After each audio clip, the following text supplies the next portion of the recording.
본문의 제목은 이렇게 너를 사랑하노라입니다.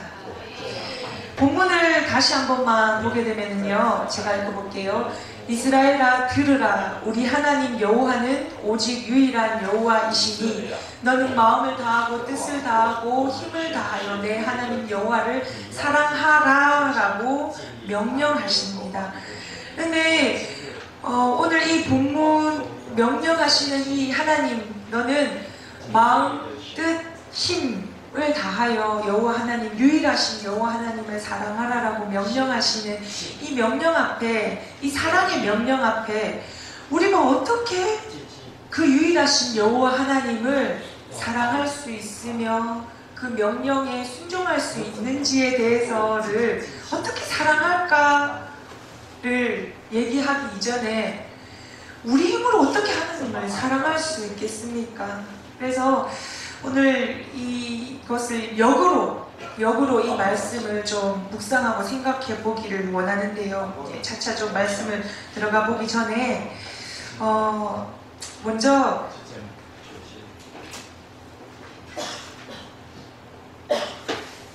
사랑을 표현하는 방법 중에 제일 좋은 방법, 사랑을 표현할 때 어떤 방법으로 사랑을 표현하십니까?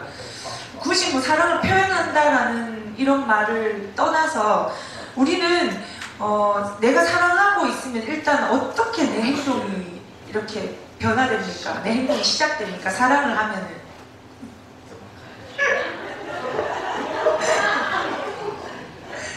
이렇게 웃게 되죠. 사랑을 하면은 막 실실 웃게 되고 막 숨길 수 없는 막 미소와 함께. 또 사랑하면은 그 사랑하는 사람과 어떻게 하고 싶습니까? 함께 하고 싶잖아요. 함께 하고 싶고 막 전부 다 막 입가에 미소가 가득합니다. 지금 같이 뭔가를 하고 싶고 그가, 내가 사랑하는 그 대상이 그가 뭘 생각하는지 뭘 먹었는지 궁금하잖아요. 알고 싶고 오늘은 어떻게 지냈는지 지금 뭐 하는지 막 궁금하고, 또 그가 혹은 그녀가 혹은 그분이 뭐 때문에 마음이 아픈지 뭐 때문에 기뻐하는지 막 알고 싶고 막 하여튼 막 궁금 막 난리가 나잖아요. 그죠? 사랑을 하게 되면은. 그래서 그렇게 같이 하고 싶고 또 기뻐하는 걸 해주고 싶고, 또 나는 이것이 너무 안 되는 사람인데 내가 사랑하는 그가, 그녀가 혹은 그분이 이것을 너무 좋아하니 나는 원래 그게 안 되는 사람인데 그걸 해주게 되고 기꺼이 그것을 감수하게 되고, 나는 너무 싫지만 너무 안 되지만 나는 원래 이런 사람이었지만 그가 원하는 대로, 사랑하는 그가 원하는 대로 바뀌어져 가고 변화되어져 가고 해주게 되고 맞춰주게 되고 기꺼이 다 주고 싶어지더라는 거죠. 이것이 바로 사랑의 힘이고 사랑하는 사람에게 나타나는 현상인 것 같습니다. 그런데 사랑하면은 닮는다고 하지요. 특히나 오래 사신 부부를 보면, 정말 중요한 부부를 보면은 닮아져 있는 모습을 우리가 보게 됩니다. 눈빛도, 표정도, 심지어 말투도, 웃음소리도, 또 어떤 프로그램을 보면서 웃는 코드도, 웃음의 코드도 어느 시점에 닮습니다. 처음에는 나는 그거 너무 싫어하는데, 나는 비를 너무 싫어했는데 우리 짝꿍은 비를 너무 좋아해. 그런데 어느 날 계속 그렇게 같이 있다 보니까 나도 모르게 비 오는 게 너무 좋아지기도 하고 막 이렇게 닮아가시더라는 거죠. 제가 최근에 중학교 1학년 친구들을 이제 맡게 되었는데요. 우리 친구들 단짝입니다. 혜주하고 현수가. 근데 얘네들이 진짜 너무 단짝이고 막 이렇게 둘이 좋아하고 눈만 보는데도 막 웃고 막 진짜 난리가 나는 거예요. 얘네 둘 사이가 너무 예뻐 보이더라고요. 그래서 내가, 야, 너가 그렇게 좋아하면은 닮아간대. 자꾸 좋아하는 것도 닮아가고 뭐 먹고 싶은 거 뭐 이런 거 다 닮아간대. 이런 얘기를 하다가 나중에 너가 그렇게 계속 그렇게 있다 보면은 닮아가는 게 어디까지 닮아가냐면은 서로 좋아하는 이성도 닮아간대. 그래서 한 명의 남자를 두고 서로 좋아해서 싸우게 됐네. 농담을 했는데 둘이 막 순간 눈빛이 막 변해가지고 막 이렇게 노려보고 막 이런 일들이 있었는데요. 근데 진짜 그런 현상들이 일어나더라는 거예요. 좋아하는 사람들끼리 같이 있다, 오래 있다 보면은 좋아하는 코드가 같아버리니까 좋아하는 대상도 같아지고 닮아지더라는 거예요. 그리고 또 우리가 어떤 집에 전화를 했는데 엄마 계시나? 하고 전화했는데 누구 엄마? 이러고 전화했는데 엄마 안 계신데요. 이런 얘기 들어본 적 있죠. 아빠 안 계신데요. 누구 아빠? 했더니 그가 아빠인 줄 알았는데 아빠가 아니었대. 아들이었던 거죠. 목소리까지 닮아가는 이런 현상을 우리가 보게 되는데요. 물론 유전적인 요인도 있기도 합니다만은 이렇게 좋아하고 사랑하고 오랜 시간 함께 있고 같은 것들을 공유하게 되면 닮아갑니다. 사랑에 우리가 이렇게 많은 사람들이 그렇게 사랑하는 사람을 위해 그가 배우자든지 자녀든지 또 우리 셀 가족이든지 우리 교회 공동체든지 이렇게 베스트든지 다른 어떤 대상에게 사랑을 하면서 희생하고 헌신하고 섬기다가 보면은 그런데 어느 시점이 되면은 내가 내 인생 다 보내고 근데 이게 내가 지금 뭐 하고 있는 거지? 라는 생각이 불쑥 이 마음을 치고 들을 때가 있습니다. 막 사랑하고 헌신하고 막 챙겨주고 그래서 그가 자라는 모습에 변하는 모습에 서로 공유하면서 너무 기뻤는데 어느 순간 그 마음이 훅 치고 들어오면서 걷잡을 수 없이 나 지금 뭐 하는 거지? 여긴 어디? 난 누구? 이런 현상이 일어날 때가 있습니다. 그러면 그런 생각이 언제 드느냐는 겁니다. 배우자가 혹은 자녀가 혹은 셀 가족이 교회 공동체 식구들이 내가 사랑하고 섬기는 그 대상에게서 서운함을 느꼈을 때 혹은 그 서운함과 함께 속상함을 맛보았을 때 혹은 더 심한 말로 또 다른 표현으로는 배신감을 좀 느꼈을 때 그리고 아무리 해줘도 내게 돌아오는 게 없는 것처럼 느껴질 때 우리는 지금 내가 뭐하고 있는 거지? 하는 이런 생각이 들어오게 되고 또 이때부터 나 이제 안 할래 하면서 손을 서서히 마음을 서서히 놓게 되기도 합니다. 그리고 자신이 해준 것에 대해 지금까지 것들에 대해 본전 생각하면서 후회하기도 하고 그렇습니다. 이것은 무엇을 말해줍니까? 결국 우리의 사랑이 이 대상이 더 이상 내 사랑을 필요로 하지 않고 그것을 느꼈을 때 또 내 사랑을 고마워하지 않는다는 것을 느꼈을 때 내 마음을 몰라준다는 것을 느꼈을 때 주춤해지고 또 그때 우리는 우리의 사랑 또한 표현하던 우리의 사랑 또한 멈추게 되고 한계선상을 만나게 된다는 것입니다.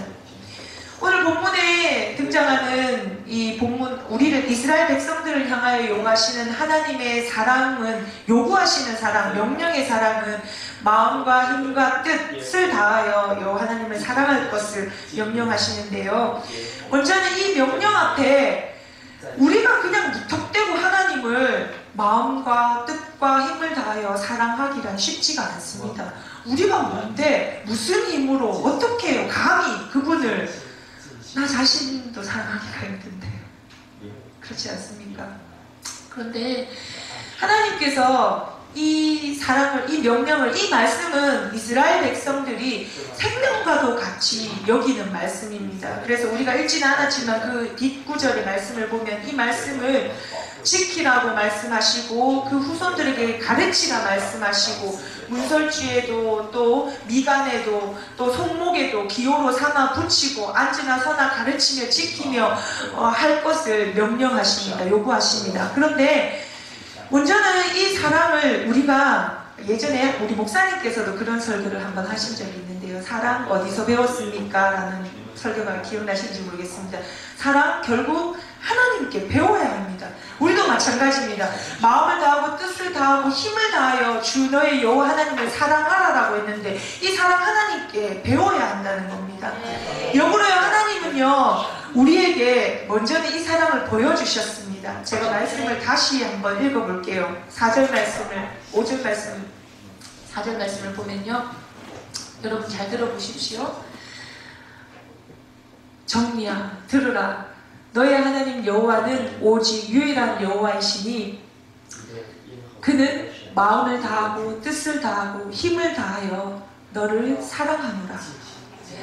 먼저는 하나님께서요 우리를 향하여 유일하신 그 하나님께서 마음을 다하고 뜻을 다하고 힘을 다하여 심지어 목숨까지도 내어놓으시고 나를 사랑하셨습니다.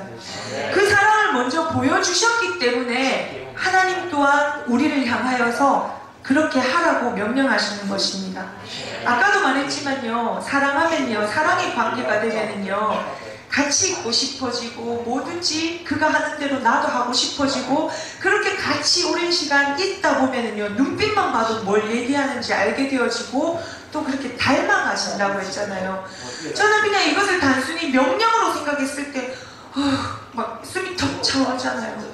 마음을 다하고 힘을 다하고 뜻을 다하여 하나님을 사랑하라고 명령 부대낌 끄덕 한개 뛰어넘어서야 하는 이런 개념으로 이 말씀을 다가가지 말자고요.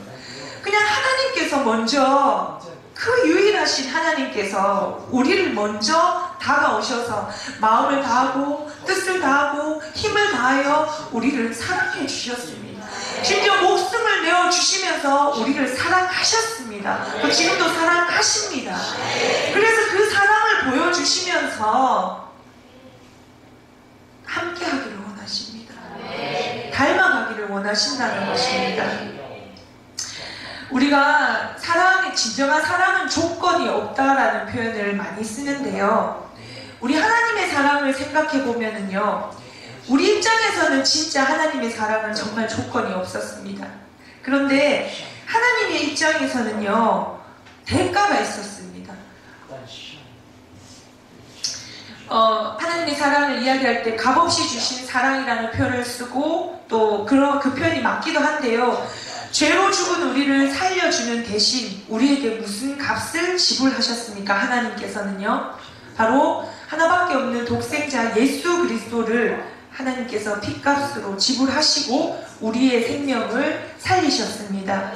우리 입장에서는 그냥 값없이 그저 주신 사랑이 맞지만 하나님 입장에서는요, 무엇을 지불하셨습니까? 어떤 대가를 지불하셨습니까? 이 사랑을 얻기 위해, 이 사랑을 회복하기 위하여 바로 그 하나밖에 없는 예수 그리스도 독생자 아들을 주셨다는 것이죠. 그 아들을 보내시고 십자가에 못 박혀 고통 가운데 우리 죄를 짊어지게 하신 값을 치르시고야 하나님께서 우리의 그 사랑을 회복시키시고 또 그 하나님의 사랑을 확증해 보여주시면서 또 완성해 가셨습니다. 부모에게 있어서 가장 소중한 것은 아무래도 자녀입니다. 가장 사랑하는 부모뿐만 아니라 각 사람에게 가장 소중한 것은 사랑하는 대상입니다. 그 사랑하는 대상이 자기 자신이면 자기 자신이 가장 소중한 것이겠지만 대개는 자기 자녀, 제가 부부가 안 돼봐서 모르겠지만 부부보다는 자녀가 더 사랑하는 대상이죠. 예, 모두 다 이렇게 하십니다 지금. 예. 그 자녀를 내어준다는 것은요, 자기 자신을 내어주는 것보다 더한 아픔입니다. 고통입니다. 그런데 더 사랑하는 우리를 살리기 위하여 그 목숨까지 힘을 다하여 마음을 다하여 뜻을 다하여 목숨을 다하여 그 예수 그리스도를 우리를 위하여 내어주시고 먼저 하나님께서 우리에게 그 사랑을 보여주신 것입니다. 해주신 것입니다. 그러면서 하나님께서 우리에게 그렇게 예수 그리스도를 보내셔서 예수 그리스도를 핏값으로 우리를 살리신 목적이 있지 않겠습니까? 그것은 바로 살려놓으신 이유는 하나님의 형상을 따라 만들어진 우리가 하나님과 함께 그 형상대로 다시금 행복하게 살기를 원하시는 것이 이유였습니다. 목적이었습니다. 하나님의 형상을 따라 창조된 우리 인간은 죄로 말미암아 그 형상이 깨어져 버렸습니다. 다시 말해서 그 깨어진 형상을 회복해 하는 것, 그 형상이 회복해 되는 것, 그것이 바로 예수 그리스도를 말미암아 이루어지는 것이고, 예수 그리스도를 말미암아 회복된 형상으로 말미암아 하나님의 형상대로 우리가 창조되었으니까 다시금 하나님의 형상이 회복되는 것이 우리에게 있어서 가장 행복한 것이고 그것이 하나님께서 바라는 것입니다. 우리가 뭐 잘 살고 뭐 좋은 사람과 결혼하고 좋은 집을 또 좋은 자녀를 양육하고 이런 행복에 하나님께서 이 행복 주시려고 예수 그리스도를 우리 죄 주신 것이 아니라 이것은 부수적인 것입니다. 우리가 느끼는 우리 수준에서의 행복인 거예요. 이거는 하나님께서 진짜 원하시는 근본적인 회복해 하시고 싶었던 그 회복은 하나님의 형상을 따라 만들었던 그 하나님의 창조물인 우리 자녀들이 죄로 말미암아 그 형상이 깨어지고 그 거룩함이 깨어지고 죄로 오염되어 버렸으니 그 오염되어진 우리를 다시금 예수 그리스도의 사랑으로 예수 그리스도의 거룩한 보혈의 피로 능력으로 그 깨어진 형상을 회복해 하셔서 다시금 하나님의 창조의 그 형상대로 회복된 형상대로 하나님과 서로 교통하면서 예배하고 또 그렇게 하나님께 영광 올려드리기를 그런 이유로 우리를 만드셨다는 것입니다.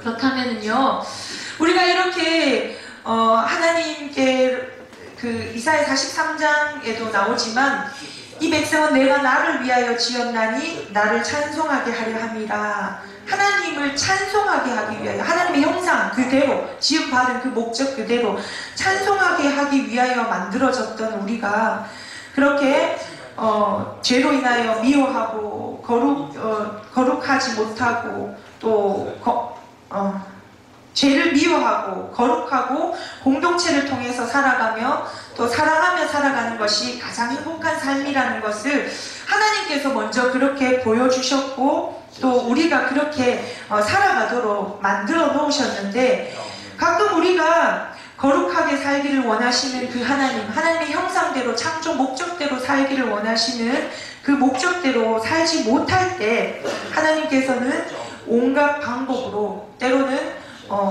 타이름으로 때로는 무관심으로 때로는 위로로 고난으로 또 여러가지 방법으로 우리가 다시금 그것을 회복하여 주께로 돌아오게 하신다는 것입니다. 우리가 사랑을 표현하는 여러가지 방법은 문화나 개인의 기질이나 또 훈련된 모습이나 혹은 그 가정의 환경이나 자라온 이 배경에 따라서 또 학습된 유형에 따라서 다양하게 그 사랑을 표현하는 모양들이 좀 다른데요. 그런데 근본적으로 이 사랑이라는 감정, 이 사랑이라는 마음이 생겨남에 따른 현상은 거의 동일한 것 같습니다. 먼저는 보고 싶음, 함께 하고 싶음, 궁금함, 기쁘게 해주고 싶음, 대신 아프고 싶음, 기꺼이 나눠주고 싶음, 이런 감정, 이런 마음들이 생겨난다는 거예요. 그런데 이런 감정은 누가 가르쳐주지 않아도 사랑하면 자연스레 생겨나는 감정입니다. 마음입니다. 이게 물론 이 마음도 사랑의 깊이에 따라서 좀 다르게 나타날 수도 있고 또 좀 차이가 날 수도 있습니다만은 기꺼이 이 마음은 우리 속에 사랑하면은 자라나게 되고 깊어지게 되고 더 풍성해지는 마음입니다. 그런데 먼저 이 마음을 보여주신 분이 바로 하나님이시라는 겁니다. 그것이 바로 우리 하나님이 우리에게 보여주신 사랑이고 우리를 향해 하신 사랑이고 지금도 하고 계신 사랑이십니다. 요한복음 3장 16절에 하나님께서 세상을 이처럼 사랑하사 독생자를 주셨다고 하셨습니다. 세상을 우리를 이처럼 사랑하사 그분을 독생자로 주셨습니다. 또 뿐만 아니라 로마서 5장 8절에도 우리가 아직 죄인 되었을 때에 하나님께서 그 아들 예수 그리스도를 우리 가운데 보내주셔서 하나님의 사랑을 확증해 보여주셨다고 말씀합니다. 그렇다면요 우리가 이 여호와 하나님을 우리가 성경에 많은 이렇게 말씀을 보면은 하나님을 사랑하고 경외해야 된다는 것을 가르침 받아서 우리가 알고 있어서 또 성경의 많은 인물들이 그렇게 여호와 하나님 앞에 사랑하는 것들을 보여주는 것을 보면서 우리가 그 사랑을 알고 있는데요. 심지어 호세아나 욥이나 하박국이나 다니엘을 보면서 우리가 이 인물들을 보면서 하나님을 향한 경외하는 마음, 하나님을 향한 사랑하는 마음이 어떠해야 함을 우리가 배웠습니까? 그리 아니하실지라도. 또 어떻습니까? 외양간에 소를 잃고 또 감람나무에 소출이 없고 포도원에 소출이 없어도 우리는 여호와 하나님만을 그 한 번만 때문에 감사를 배웠습니다. 또 호세아와 욥을 통해서도 우리는 어떤 하나님을 향한 어떤 경외하는 마음, 사랑의 마음을 성경의 인물들을 통하여 배웠습니까? 우리가 내 모든 자녀들을 다 앗아갈지라도 주신 이도 여호와시고 또 취하시는 이도 여호와이심을 고백하면서 사랑을 하게 되고, 또 호세아를 통하여서는 하나님께서 그 선지자의 인생 통틀어서 전체를 사용하여서 또 그 고멜이라는 아내, 그 창녀인 아내를 사랑하면서 하나님이 이스라엘 백성들을 어떻게 사랑하는지를 몸소 보여주신 그 사랑을 보면서 그렇게 순종하면서 인생 전체를 하나님께 드리는 선지자를 보면서 우리는 내가 생각하는 그 어떤 조건이 아니라도 하나님께서 이런 아무것도 없어도 그리하지 아니하실지라도 감사하며 사랑하며 하나님 앞에 나아가야 한다는 것을 우리는 성경을 통해서 배웠습니다. 그런데요, 이게 쉽냐는 거예요. 쉽습니까? 성경을 통해서 배웠는데 그걸 아는데 결코 쉬운 일이 아닙니다. 정작 내가 그 상황을 한번 맞닥뜨려 보십시오. 말씀을 이렇게 가르칠 수는 있습니다. 말씀을 이렇게 배워서 알 수는 있습니다. 근데 정작 내가 이런 상황이, 호세아와 같은 상황이, 욥과 같은 상황이, 다니엘과 같은 상황이, 하박국과 같은 상황이 일어나 보십시오. 우리는 이런 상황에 그쳐도 못 가. 조금만 뭔가 불통하는 일이 연속되어지고 이러면은요, 처음에 시작은 그래도 주님 감사합니다로 시작하지만 금세 우리의 마음이 그렇지 못하고 빼앗기는 것을 우리가 만나게 되는데요. 그런데 오늘 이 본문에 그렇다면 우리가 어떻게 그 하나님을 마음을 다하고 힘을 다하고 뜻을 다하여 사랑할 수 있는가라는 것을 말할 때, 명령 앞에 명령을 순종해야 할 때 하나님께서 먼저 보여주신 사랑을 먼저 충분히 묵상하시고 그 사랑을 충분히 경험하시고 그 사랑에 충분히 감격해 하시면 굳이 그 명령을 나 이렇게 저 명령을 지켜야지 이렇게 하지 않아도 기꺼이 그 하나님의 사랑 안에서 나도 하나님을 닮아가고 싶고 그 하나님이 기뻐하시는 대로 나도 그렇게 해드리고 싶고 나도 그 하나님과 함께하고 싶어진다는 것입니다. 그렇기 때문에 먼저는 나를 향하여 그 유일하신 여호와 하나님께서 내가 정미야 혹은 소민아, 내가 마음을 다하고 뜻을 다하고 힘을 다하여 목숨을 다하여 너를 사랑하였다, 너를 사랑한다, 너를 사랑할 것이다 라고 하는 그 하나님의 음성을 날마다 마음속 깊이 새기셔야 할 것입니다. 저도 오늘 이 말씀을 좀 맺으면서 이렇게 마무리하고 싶습니다. 십자가의 사랑으로 우리를 구원해 주시고 생명을 주셨습니다. 이렇게 말하니까 좀 덜 와닿을 수 있을 것 같습니다. 그래서요, 저는 좀 이 잔잔한 하나님의 사랑을 좀 느낄 수 있는, 제가 책을 읽은 것 가운데 한 소절을 좀 소개하고 싶습니다.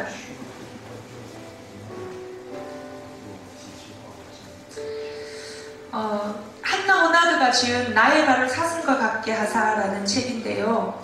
이 책의 주인공의 이름은 겁쟁이입니다. 이 겁쟁이가 사는 곳은 겁쟁이는 부모님을 잃고 또 다리 한쪽을 절면서 불편한 몸으로 살아가고 있습니다. 그 겁쟁이의 사촌들은 두려움 일가입니다. 특별히 겁쟁이가 성인이 되자 그 두려움 일가의 사촌들이 이 겁쟁이를 그 사촌 중에 비겁쟁이와 결혼시켜서 이 겁쟁이를 이 두려움 일가의 일원이 더 되게 만들려고 온갖 힘을 쏟고 있었습니다. 그런데 이 겁쟁이는요, 겁쟁이 하는 일은 그 마을에 목자장이 계신데 목자장 밑에서 양을 치는 일을 하고 있었습니다.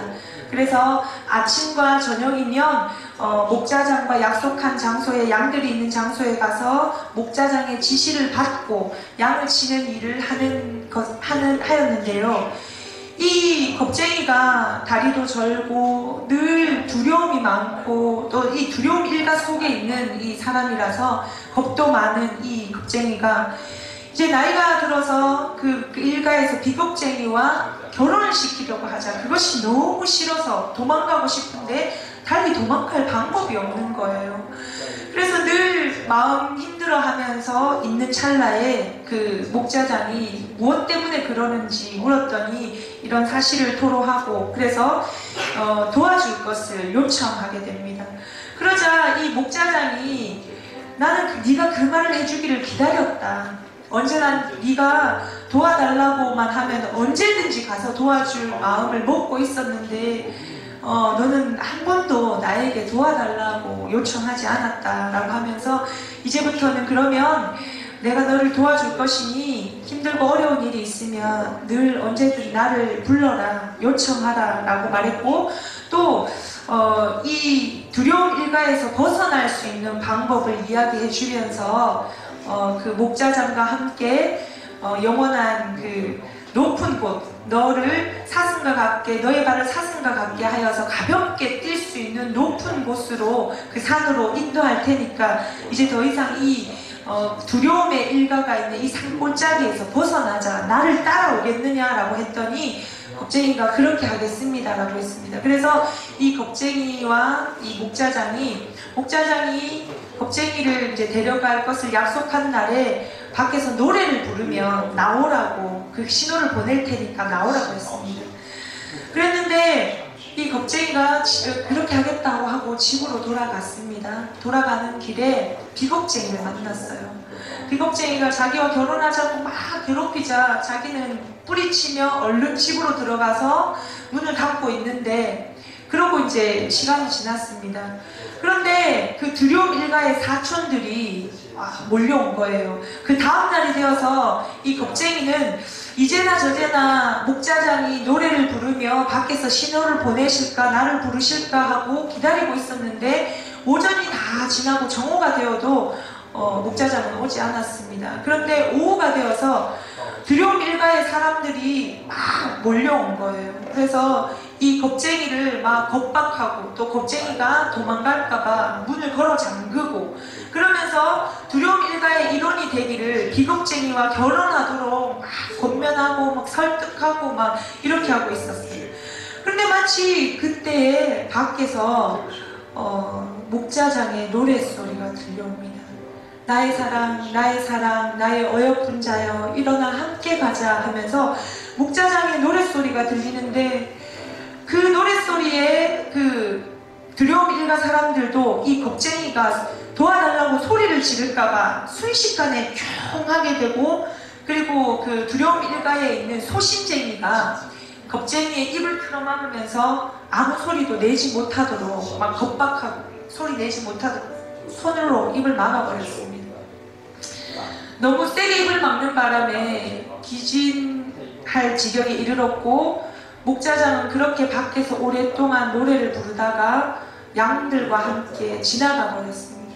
이제 더 이상 양들의 방울소리도 들리지 않고 목자장의 노래소리도 저 멀리 들리지 않게 되자 겁쟁이는 정말 절망하며 이제 더 이상 나에게는 기회가 없구나, 이제 이 두려움의 일가를 벗어날 수 있는 그 어떤 소망도 나에게는 없구나 생각하며 절망 가운데 빠지게 되고 또 두려움 일가에 있는 사촌들이 이 겁쟁이를 데려가려고 다른 곳으로 이동시키려고 하는데 지금은 그 밝은 대낮이라서 주위에 막 많은 사람들의 눈이 있어서 깜깜한 밤이 되면은 몰래 겁쟁이를 데려가려고 침대에 눕혀놓고 또 그 옆에 그 두려움의 일가의 사촌인 우울이라는 사람이 우울이가 그 지키고 있습니다. 도망가지 못하도록. 그런데 밖에서 옆집에 이제 시간이 많이 지나고 옆집에 이제 저녁이 되어서 옆집에 사는 용감무상한 아주머니가 퇴근을 하면서 막 루루루랄라 노래를 부르면서 들어오는 소리를 듣고 이 겁쟁이가 이때다. 아까는 내가 소리 도와달라고 요청하고 싶지만 힘도 없었고 이미 또 그렇게 기회가 지나갔는데 이제 더 이상 내게 기회는 이것밖에 없다라는 생각에 겁쟁이가 창문을 향하여 침대에서 벌떡 일어나서 창문을 열고 옆집에 있는 용감무쌍한 아주머니를 향하여 아주머니 도와주세요, 살려주세요, 저 좀 살려주세요 라고 소리를 지르게 됩니다. 그래서 용감무쌍한 아주머니가 순간 창문을 봤는데 겁쟁이가 순식간에 어떤 물체들로 인해 어떤 힘으로 인해 이끌려서 그 창문의 시야에서 사라지고 다시 커튼이 탁 닫혀지는 것을 보고 눈치를 챈 겁니다. 아, 무슨 일이 있구나 하고 이 용감무쌍한 아주머니 말 그대로 용감무쌍합니다. 그 겁쟁이의 집으로 문을 팍 차고 들어갑니다. 문을 팍 박차고 들어가자 그 두려움 일가의 사촌들이 순식간에 막 놀래가지고 너무 용감무쌍한 아주머니라 가지고 순식간에 놀래서 막 도망가는데 놀래서 도망가면서 서로 막 얽히고 설켜서 걸려서 자빠지면서 막 도망가 버립니다. 그리고 겁쟁이가 지금까지 두려움의 일가 사촌들에게 받았던 고통들을 이야기하자 용감무쌍한 아주머니가 위로도 해주고 맛있는 저녁도 지어줍니다. 원래 이 비겁쟁이가 늘 아침 저녁으로 목자장을 만나는 장소에서 목자장에게 코칭을 받으면서 양들을 쳤었는데 그날 밤은 그렇게 시간이 지나가는 바람에 그날 저녁에 목자장을 만나는 자리에도 나가지 못했습니다. 그렇게 새벽이 지나서 아침에 날이 밝아오기 전에 새벽에 불안하고 두려운 마음에 목자장을 찾아야겠다는 마음에 마을로 뛰쳐나가서 목자장을 막 찾습니다. 그런데 여기저기 파수꾼들에게 목자장을 보았냐고 목자님을 보았냐고 물으니 아니 목자장은 어젯밤에 우리에게 이제 앞으로 이 양떼를 부탁한다라고 맡겨놓으시고 저 산으로 가셨어. 멀리 가셨어. 망연자실한 이 겁쟁이는 이제 정말 나에게 더 이상 기회가 없구나 라는 생각에 절망에 빠지게 됩니다. 그러면서 문득 드는 생각이 나를 나보다 더 잘 아시는 그 목자장 그리고 내가 가지 않겠다고 의사를 완전히 표현한 것을 확인하지도 않았는데 나를 도와주겠다고 하신 그분이 그렇게 그냥 가버릴 리는 없어 라는 이 생각에 이 목자장을 찾아 목자장과 아침에 만나기로 한 자, 늘 아침 저녁으로 만나는 장소가 있는데 아침에 만나는 그 장소로 헐레벌떡 뛰어갔더니 목자장이 거기에 계시는 겁니다. 그러면서 목자장이 하는 말씀이 어젯밤에는 안녕 비겁쟁이야, 안녕 겁쟁이야. 어젯밤에는 왜 우리가 늘 만나는 자리에 오지 않았니? 라고 이야기합니다. 그리고 또 어제 내가 너희 집 앞에 지나가면서 노래를 불렀는데 왜 나오지 않았니? 혹시 못 들었니? 라고 이야기합니다. 그러면서 하시는 말씀이 동이 트기 전에 어젯밤에 너에게 가서 동이 트기 전에 오늘 동이 트기 전에 함께 출발하자고 얘기해 줄 참이었는데 라고 하는 것입니다. 지금 그때가 그 말씀을 딱 하는 그 순간에 바로 동이 딱 터오기 시작하는 것입니다. 저는 이 글을 읽으면서 우리 하나님의 사랑이 이런 사랑이 느껴졌습니다. 이런 잔잔한 내가 내 상황이 어떠한지 나 도와달라고 말하고 싶지만 말 못했던 소심함, 못했던 겁쟁이였던 내 모습까지도 다 아시고 그 모든 상황까지 이끌어서 통틀어 기다리시고 참아주시고 인내해 주시면서 끝까지 어떤 모양으로든 나와 함께 하시고 나를 데려가시고 저 높은 곳으로 나를 데려가서 나의 발을 사슴과 같게 하서 사슴의 발은 가벼워서 그 어떤 골짜기도 가볍게 이렇게 뛰어 올라갈 수 있다고 하더라고요. 이 겁쟁이, 절름발이 겁쟁이는 그렇게 뛰어다닐 수 없는 사람입니다.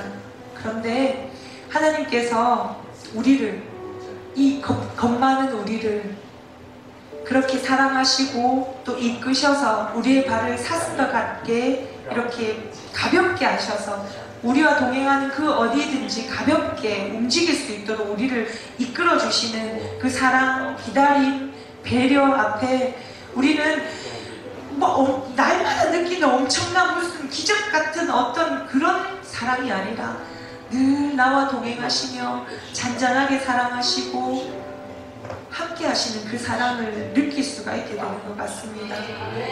먼저는 그렇게 동행하시는 하나님과 우리도 날마다 하나님께서 우리를 향하여서 얼굴 좀 보자, 시간 좀 내라, 눈 좀 마주치자, 대화 좀 하자, 너 요즘 무슨 생각하니, 뭐 좋아하는지 그런 이야기를 듣고 싶어 하시고 궁금해 하시고 알고 싶어 하시는 그분 앞에 우리가 바쁘다는 핑계로 외면하고 또 멀리 하지 말고 그 상황에서도 우리를 사랑하시고 기다리시는 그 하나님 앞에 우리가 나갈 수 있었으면 좋겠습니다. 기회가 다 지나가고 더 이상 일어날 수 없을 것 같은 절망 가운데도 소망의 이름으로 나를 일으켜 주시며 우리 주님은 나를 사랑하셨습니다. 세상 모두가 나를 외면하고 나 혼자밖에 없다는 외로움의 끝에서도 그분은 항상 내 옆에 계시며 나를 사랑하셨습니다. 그분이 우리를 이렇게 사랑하셨으니 우리도 이렇게 사랑해야 한다라고 굳이 지금 그 이야기를 하고 싶지는 않습니다. 우리도 그래야 된다. 아니요. 그분의 그 사랑을 정말 마음껏 느끼고 또 느낄 수 있도록 하나님 날마다 하나님의 사랑을 보여주십시오. 나를 향하여 마음을 다하여 뜻을 다하여 힘을 다하여 나를 사랑하시는 그 하나님의 마음을 날마다 내가 느끼며 살아갈 수 있도록 도와주십시오 하며 그 사랑 안에 충분히 거할 때 우리는 기꺼이 우리 영적인 이스라엘인 우리에게 향하신 유일하신 여호와 하나님이 말씀하노라 너는 마음을 다하고 뜻을 다하고 힘을 다하여 주 너의 하나님을 사랑하라라는 이 명령을 해야 하는 명령, 지켜야 하는 의무로서의 명령 순종이 아니라 기꺼이 그 사랑을 하게 되고 닮아가게 되고 또 그 사랑을 그 사랑하는 그분께 더 해드리고 싶고 더 보여드리고 싶은 그런 우리가 되어질 것입니다. 이제 그분의 사랑을 받아들이고 또 그분이 우리를 그렇게 사랑하셨다는 것을 기억하고 그분을 사랑하고 그분을 닮아가는 우리가 되었으면 좋겠습니다. 이 시간 우리 함께 우리를 사랑하시는 주님 우리 찬양하시면서 우리 하나님께서 우리를 얼마나 사랑하시고 또 우리를 향하여 얼마나 그 사랑을 보여주셨는지를 또 한 번 더 묵상하면서 찬양하고